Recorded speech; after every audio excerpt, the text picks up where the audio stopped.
ಈ ದೇವಿಯು ಅಂತವರಿಗೆ ಒಡವೆಯನ್ನ ಕೊಡ್ತಿದ್ಲಂತೆ. ಊರು ಅಂದ ಮೇಲೆ ಹೊಳಗೇರಿ ಮರ ಇದ್ದೇ ಇರ್ತದಂತ ಇಲ್ಲ. No, no, no, no.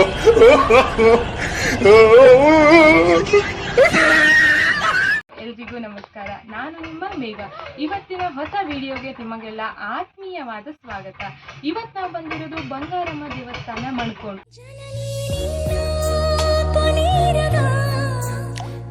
ಇದು ಕುಮಟಾ ತಾಲೂಕಿನ ಮಣ್ಕೋಣ್ ಅನ್ನೋ ಒಂದು ಗ್ರಾಮದಲ್ಲಿ ಬರ್ತದೆ. ಈ ದೇವಿಯು ಅಂತವರಿಗೆ ಒಡವೆಯನ್ನ ಕೊಡ್ತಿದ್ಲಂತೆ. ಅದು ಹೇಗೆ ಅಂತ ತಿಳಿಸ್ತೀನಿ ಬನ್ನಿ. ನೀವು ಕೇಳ್ಬಹುದು ಯಾಕೆ ಅದಕ್ಕೆ ಬಂಗಾರಮ್ಮ ಅಂತ ಹೆಸರು ಬಂತು ಅಂತ. ಮೊದಲು ಶುಭ ಕಾರ್ಯಗಳೆಲ್ಲ ನಡಿಬೇಕಾದ್ರೆ ಜನರ ಹತ್ರ ಒಡವೆಗಳು ಇರ್ತಾ ಇರ್ಲಿಲ್ಲ, ಬಂಗಾರದ ಒಡವೆಗಳು ಇರ್ತಾ ಇರ್ಲಿಲ್ಲ. ಈ ತಾಯಿಯ ಹತ್ತಿರ ಮೊದಲೇ ಮುಂಚಿತವಾಗಿಯೇ ಬಂದು ನನಗೆ ಈ ಬಗೆಯಾದ ಅಂದರೆ ಮಾಂಗಲ್ಯ ಸರನೋ ಕಿವಿಯೋಲೆನೋ ಅದಕ್ಕೆ ನಿಮಗೆ ಏನೇನ್ ಬೇಕು ಆ ಥರದ ಒಡವೆಯ ಹೆಸರನ್ನು ಹೇಳಿ ನಾನು ಈ ದಿನವನ್ನು ನಿಮಗೆ ವಾಪಸ್ ತಂದು ಕೊಡ್ತೇನೆ, ಅಂದ್ರೆ ಮರಳಿ ನಿನಗೆ ಆ ಒಡವೆಯನ್ನು ಕೊಡುತ್ತೇನೆ ಅಂತ ಪ್ರಾರ್ಥಿಸಿಕೊಂಡು ಜೋಡಿ ಬಾಳೆ ಎಲೆ, ಕೊಡಿ ಬಾಳೆ ಅಂತ ಹೇಳ್ತೀವಲ್ಲ, ಆ ಬಾಳೆ ಎಲೆಯಲ್ಲಿ ಪ್ರಾರ್ಥನೆಯನ್ನು ಮಾಡಿ ಮನೆಗೆ ಹೋಗ್ತಾ ಇದ್ರು.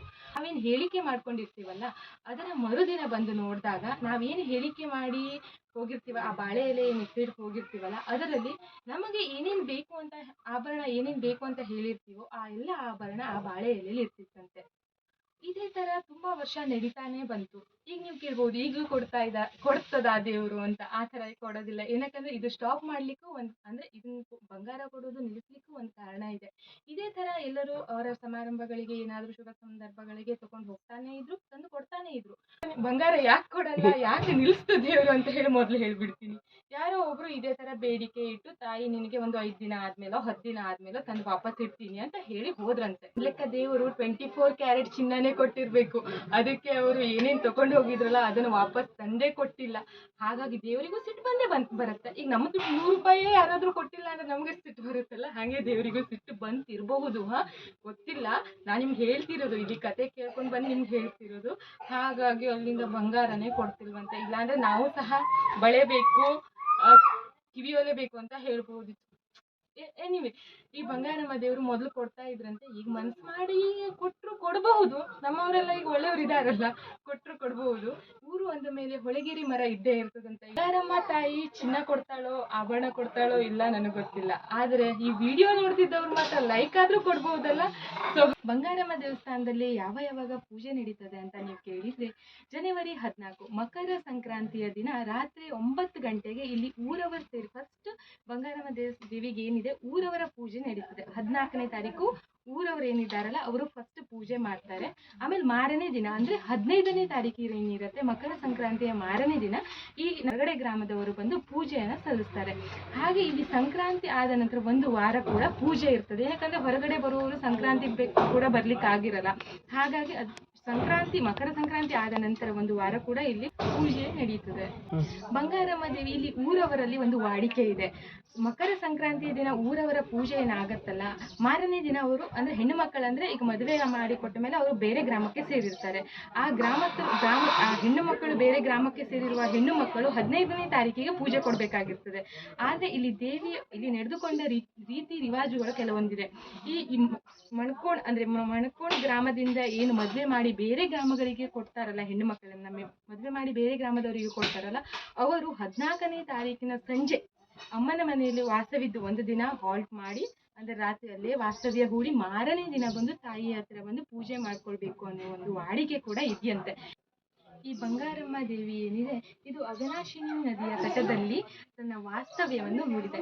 ಅಲ್ಲಿ ಜನರು ಬಂದು ಪೂಜೆಯನ್ನ ಮಾಡ್ತಾರೆ. ಅದಕ್ಕೆ ಯಾವುದೇ ಆದ ಒಂದು ದೊಡ್ಡ ರೀತಿಯಲ್ಲಿ ದೇವಸ್ಥಾನವನ್ನು ಮಾಡಿಕೊಟ್ಟಿಲ್ಲ. ಏನಕ್ಕಂದ್ರೆ ದೇವರ ಹತ್ತಿರ ಕೇಳೋದೇನೋ ರಿವಾಜುಗಳು ಇರುತ್ತೆ.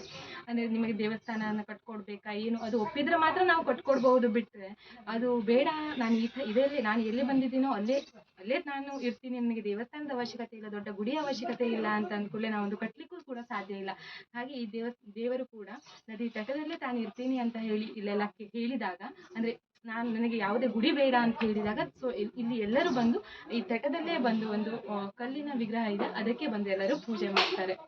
ಕಲ್ಲಿನ ರೂಪದಲ್ಲಿ ಏನಿರುತ್ತಲ್ಲ ಅದಕ್ಕೆ ಬೆಳ್ಳಿಯ ಮುಖವಾಡವನ್ನು ಹಾಕಿ ಸಂಕ್ರಾಂತಿಯ ದಿನ ಅಂದ್ರೆ ಮಕರ ಸಂಕ್ರಾಂತಿಯ ದಿನ ಇಲ್ಲಿ ವಿಶೇಷವಾದ ಪೂಜೆಯನ್ನು ಮಾಡಿಕೊಡ್ತಾರೆ. ದೇವಸ್ಥಾನದಲ್ಲಿ ಹಾಲಕ್ಕಿ ಒಕ್ಕಲಿಗರು ಏನಿರ್ತಾರಲ್ಲ ಅವರೇ ನಡೆದುಕೊಂಡು ಬಂದಿರುವಂತದ್ದು ಇಲ್ಲಿ. ಅವರೇ ಬಂದು ಪೂಜೆ ಎಲ್ಲ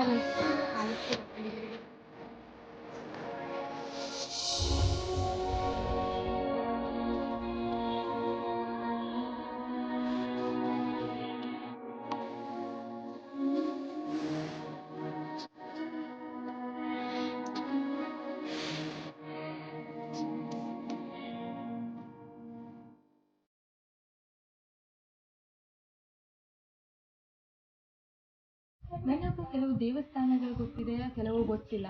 ಹಾಗೆ ನಿಮಗೆ ಯಾವುದಾದ್ರೂ ಒಳ್ಳೆಯ ಪ್ಲೇಸ್ ಗೊತ್ತಿದೆ ಅಥವಾ ನಿಮಗೆ ಬೇರೆ ಥರ ವೀಡಿಯೋಗಳು ಏನಾದರೂ ಬೇಕು, ಇದೇ ಒಂದೇ ಕಂಟೆಂಟ್ ಇರೋದು ಬೇಡ ಅಂತಂದರೆ ನಿಮ್ಗೆ ಯಾವ ಥರದ ವೀಡಿಯೋಸ್ ಬೇಕು ಅಂತೇಳಿ ನಂಗೆ ಕಮೆಂಟ್ ಮೂಲಕ ತಿಳಿಸಿದರೆ ನಾನು ಆ ಥರ ವೀಡಿಯೋ ಮಾಡಲಿಕ್ಕೆ ಪ್ರಯತ್ನ ಪಡ್ತೇನೆ. ಫ್ರೆಂಡ್ಸ್, ನಾನು ಇಲ್ಲಿಗೆ ಈ ವಿಡಿಯೋನ ಮುಗಿಸ್ತಾ ಇದ್ದೀನಿ. ಎಲ್ಲರಿಗೂ ಇಷ್ಟ ಆಗಿದೆ ಅಂದ್ಕೊತೀನಿ. ಪ್ಲೀಸ್ ನಮ್ಮ ಚಾನೆಲಿಗೆ ಲೈಕ್ ಮಾಡಿ, ಕಮೆಂಟ್ ಮಾಡಿ ಹಾಗೂ ಸಬ್ಸ್ಕ್ರೈಬ್ ಮಾಡಿ. ಹೀಗೆ ಸಪೋರ್ಟ್ ಮಾಡ್ತಾ ಇರಿ. Be safe and be happy ಅಂತ ಹೇಳ್ತಾ ಹ್ಯಾವ್ ಅ ಗುಡ್ ಡೇ. ನಮ್ಮ ದೇವಸ್ಥಾನದಲ್ಲಿ ಪ್ರತಿನಿತ್ಯ ಏನು ಪೂಜೆ ಇರೋದಿಲ್ಲ. ಜನವರಿ 14 ಅಂದರೆ ಸಂಕ್ರಾಂತಿ ಇಲ್ಲಿ ದೇವರಿಗೆ